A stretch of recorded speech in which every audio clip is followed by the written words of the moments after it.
Hi, my name is Nee and I'm a fifth year statistics student. The topic that I'm going to discuss today is how Korea responds to COVID-19. Not long ago, South Korea was in the spotlight of mass COVID-19 exposure that more than 10,000 people have been infected. However, the situation is now changed with the curve flattened.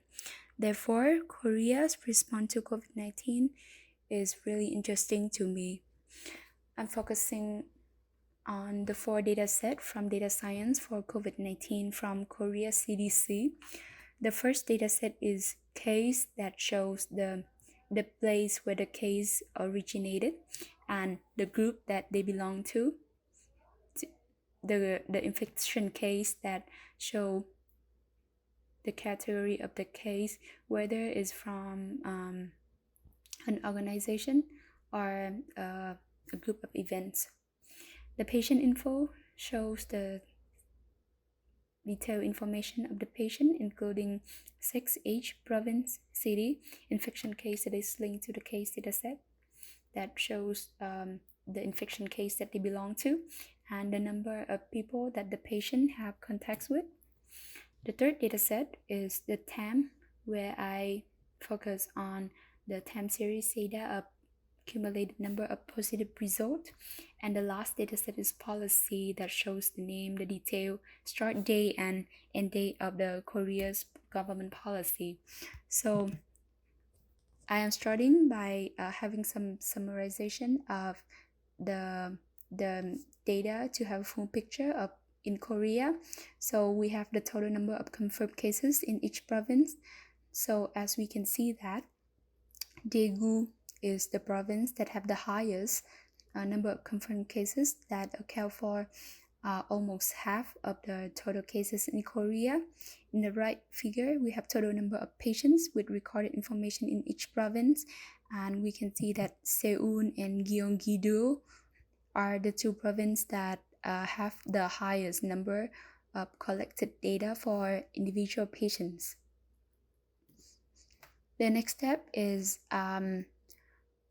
by running linear regression. I am trying to find whether there's a linear relationship between the number of infected people by one person is related to the number that he or she have made contacts with. So we have the p-value of 0.04, which is significant at significant level of 0.05. And we can see there's a linear trend, a positive linear trend. However, they fail the normality assumption of residual. So we can still say that there's a correlation, but not a significant linear relationship. The next step is finding the patterns of the disease transmission. So as you can see, we have two patterns. The left one it shows the widespread case, and the right figure shows the super spreader. So you can see that on the left figure we have a hierarchy of patients that goes from F0 down to F6, and from figure 2 we have a picture of a super spreader that the patient with the ID ending with 0205 have infected more than 50 people. The next step is answering the question that are the government policy actually effective? So on the figure we have the orange line that show the forecast, how the pandemic would have gone without the policy by forecasting the data starting from April 2nd. Why is April 2nd? April 2nd is 1 month after the first policy on the immigration was implemented, and the blue line is the actual data. So we can see that Korea have done an excellent job in controlling the pandemic by having the policies.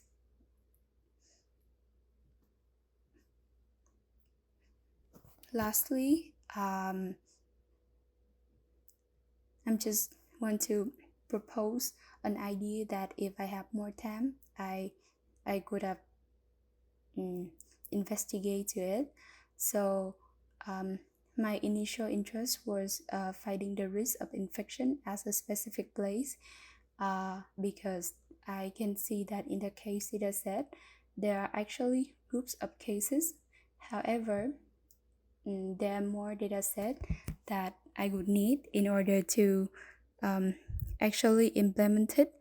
So, with the addition of regular capacity of COVID exposure places, the number of infected cases for each location, um, we can we may be able to find the prediction of risk of getting infected at specific places.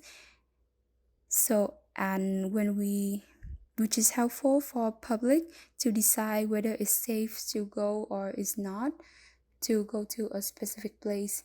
And that's the end of my presentation. Thank you.